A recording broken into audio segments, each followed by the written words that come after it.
amis, comment ça va? Moi je vais super bien.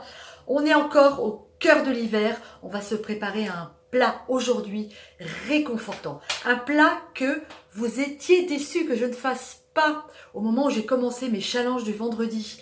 Vous savez, où je vous donne le choix entre deux recettes. Vous aviez regretté que la soupe à la choucroute n'ait pas gagné. Et ben voilà, aujourd'hui c'est fait. On se prépare une soupe à la choucroute. Celle que j'avais fait lors du festival de la soupe à la Gacilly. Vous allez voir, en plus on va se faire ça avec mon chou fermenté fait maison.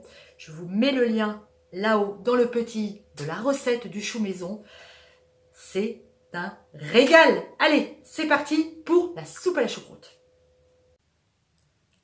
Voilà, j'avais copié ma recette pour la donner au moment du festival. Vous avez ici tous les ingrédients dont vous aurez besoin. La crème, je ne l'ai pas mise. C'est tout à fait par hasard, j'ai carrément oublié. Et en fait, je me suis aperçue que ça ne servait pas à grand-chose. On a là donc tous nos ingrédients. Tout est prêt. Notre graisse, nos épices. Et ici, mon magnifique pot de chou maison. Je vais vous montrer ça tout de suite, on va l'ouvrir ensemble.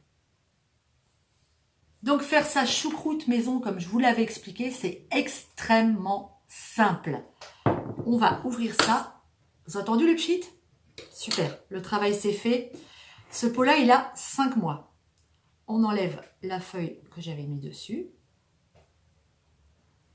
On sent, de toute façon, ça sent la choucroute, fantastique. À l'odeur, hein, on sait tout de suite si votre bocal, si votre fermentation est ratée. Là, elle est superbe. Là, c'est un petit grain de coriandre. Parfait. Je la goûte. C'est bon. Ça fait encore des bulles. Magnifique. Je crois que je l'ai peut-être coupé un peu large, mais j'ai fait ça au couteau. Si vous en faites, faites-le au robot. Ça sera moins large. Mais cru comme ça, le chou se prête tellement bien à la lactofermentation. C'est magnifique. Allez, on y va parce que à ce train-là, je vais manger le pot. Alors, on commence notre recette en faisant fondre 2 belles cuillères à soupe de graisse de canard. C'est important parce que ça va donner un très bon goût à notre soupe. Et puis, c'est mes origines du sud-ouest aussi qui font que j'adore cuisiner à la graisse de canard. Quand ma graisse est chaude, j'ajoute mes oignons et mes lardons. Que je vais laisser revenir quelques minutes.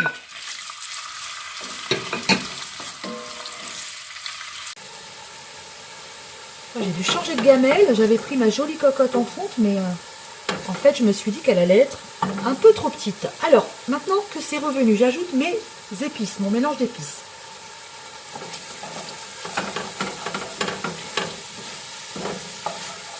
Voilà.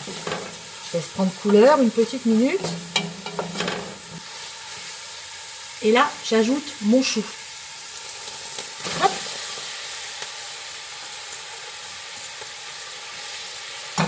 Je mélange.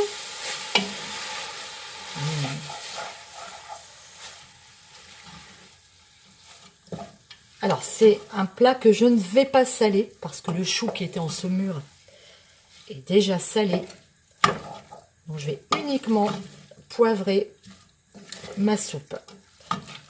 Une fois que j'ai bien mélangé mon chou, j'ajoute 2 litres de bouillon de volaille.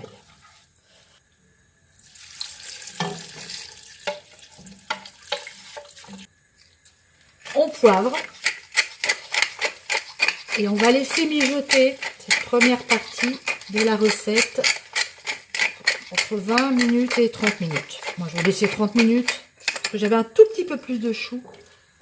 Je vais en avoir 700 grammes au lieu de 500. Donc, je vais laisser 30 minutes avec un couvercle. Allez, c'est parti! Ça y est, premier stade de cuisson terminé. Maintenant, j'ajoute mes pommes de terre coupées en dés, mes pruneaux coupés en 4. On va remélanger tout ça.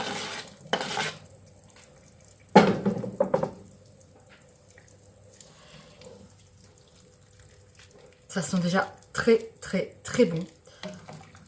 Et là, les pruneaux vont apporter un goût à la soupe absolument divin. Allez, on va laisser cuire à partir de maintenant. On remet le couvercle et on laisse cuire notre soupe encore 45 minutes. Je vais juste goûter l'assaisonnement.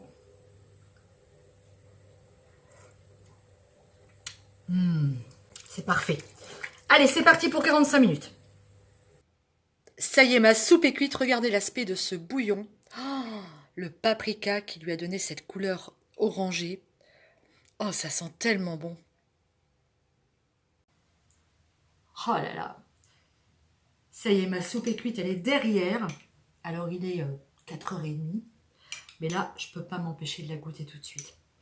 Elle est superbe. Ça sent tellement bon. J'ai pris mon petit bol de la fête de la soupe. Ça, c'est vraiment une soupe à découvrir. Moi, je vous conseille vraiment de la refaire. Faites votre chou maison aussi, vous verrez.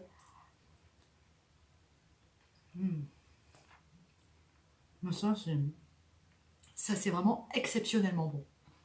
Bon, et ben, j'espère que vous serez content d'avoir eu cette recette. Vous me l'avez beaucoup réclamée. Moi, j'étais ravie de la refaire parce que j'adore ça. Surtout, n'oubliez pas de voter pour la recette que vous voulez que je fasse vendredi. Et moi, eh ben, je vous fais des gros bisous et puis je vous dis à vendredi pour une nouvelle recette sur Popote et Potager. Salut!